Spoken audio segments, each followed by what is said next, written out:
Novocaine, a dark comedy drama starring Steve Martin, recently stumbled out of the gate at the domestic box office, achieving dismal returns on its opening weekend.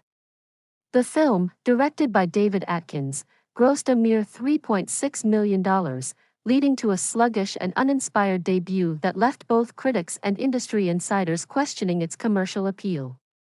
Released in a competitive landscape, Novocaine faced stiff competition from established blockbusters and other high-profile releases.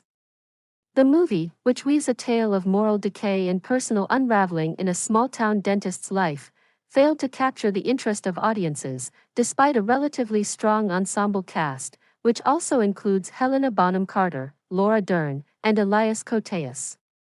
The film's narrative, which involves a dentist, played by Steve Martin, becoming entangled in a web of deceit, crime, and passion, seems a far cry from the mainstream tastes typically associated with box office success. While the premise certainly has its intrigue, the execution veered into territory that might be better suited for niche or art house theaters rather than the broader cinema-going public. The film's dark humor and bleak tone didn't seem to resonate with audiences, many of whom were looking for lighter fare or more action-driven plots at the time. One of the major factors contributing to the underwhelming performance could be attributed to the film's marketing strategy, which failed to effectively communicate the nature of the story to potential moviegoers. Despite being well acted and having an engaging concept, the film's niche appeal might have been lost in translation during its promotion. With limited buzz surrounding its release, Novocaine simply couldn't generate the kind of excitement needed for a strong opening weekend. Moreover, the weekend box office numbers reflect a broader trend of declining interest in dark comedies that lean toward a more cerebral and satirical tone.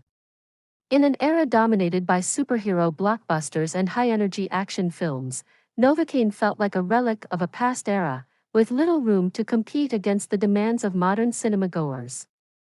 While the film may find its audience eventually through home video, streaming platforms, or word-of-mouth recommendations, its initial release showcased just how challenging it can be for niche films to make a meaningful impact in the competitive world of domestic box office performance.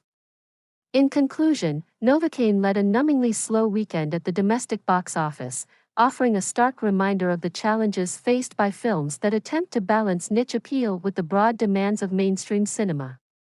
Despite a talented cast and a compelling premise, the film's sluggish start underlines the growing difficulty for such films to thrive in an increasingly fragmented entertainment landscape.